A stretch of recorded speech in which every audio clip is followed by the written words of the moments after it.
Възлюбени в Господа, брати и сестри християни, в днешния ден ще дискутираме около темата за суеверията, която тема по-подробно съм разисквал в моята авторска книга «Смисълът на живота».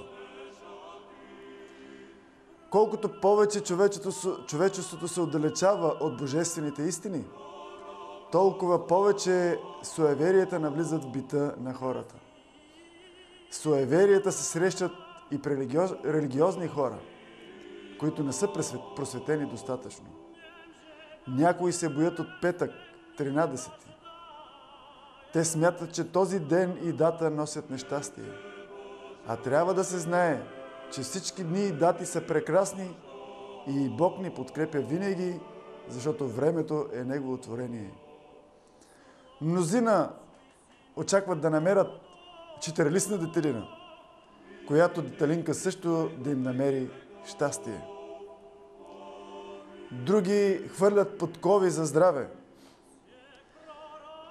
Трети носят някакви муски, които муски смятат, че им донесат щастие.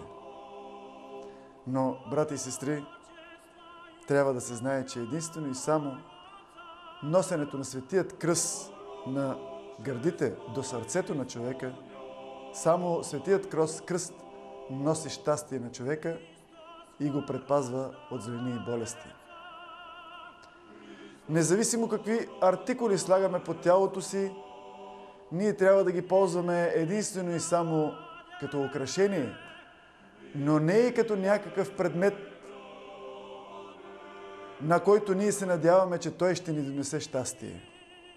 В момента, когато ние сметнем това, че този предмет, който носим, ни носи щастие, това вече е окултизъм, това вече е идолопоклонство.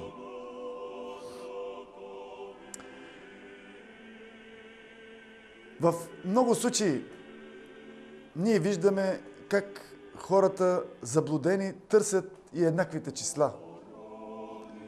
Например, за да сключат брак, търсят еднакви числа в календара.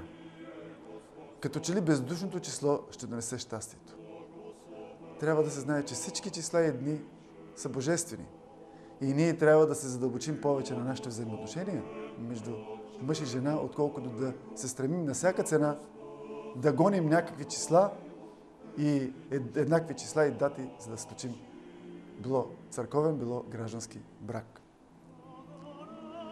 Суеверието, брати и сестри, като че ли в много случаи отблъсква истинската вяра или измества истинската вяра в някои хора.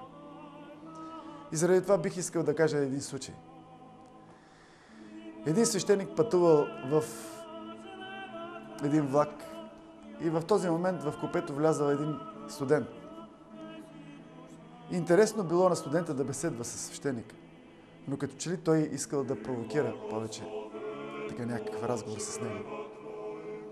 И казал: „Отче, има ли Бог?“ Свещеникът казал: „Да, има, разбира се.“ Той казал: „Да, ама ние не го виждаме.“ Студентът казал: „Ние не сме го видяли.“ Свещеникът казал: „Бог никога никой не е видял, но млади момко казва, ние виждаме Неговите творения, които са около нас. И по това ние заключаваме, че Той съществува. Ние също така виждаме, че Той ни дава, че Той е дал на човека много неща, за да знаем, че само Бог може да се сътвори такова съвършено създание, какъвто е човека. Но спорили така известно време, дошло време вече да слизат. И когато слезли от влака, пред тях минала черна котка. И студентът казал: „Ах, няма да ми върви на днешният изпит. Черна котка, каза ми, мина пътя.“ Тогава свещеникът се обърнал към него и му казал: „Момко, ти се оказва не вярваш, а вярваш, само че вярваш не в Господ Исус Христос, а в черните котки.“ Така студентът си отишъл засрамен. Много са суеверията, които ни заобикалят, брати и сестри, но ние, православните християни, трябва да стоим твърдо и здраво в писанията на светите отци, за да се предпазваме от всички тези суеверия. Защото когато ние обръщаме внимание на суеверията и на всички тези явления, които смущават нашата душа, то тогава именно се разколебава и вярата ни в Бог. Нека силната ни вяра, а не суеверието да ни води по пътя към истината. Защото в много случаи, дори и хора, които влизат в храма, дори и в броя на свещите, които закупуват, в много случаи те виждат едно суеверие.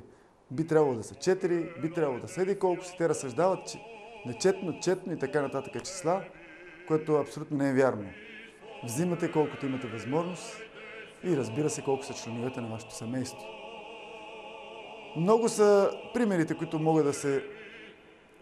за които могат да се споменат на тази тема, но преди всичко ние трябва да се пазим от суеверията, за да имаме твърда и несъмнена вяра в нашия Господ Исус Христос.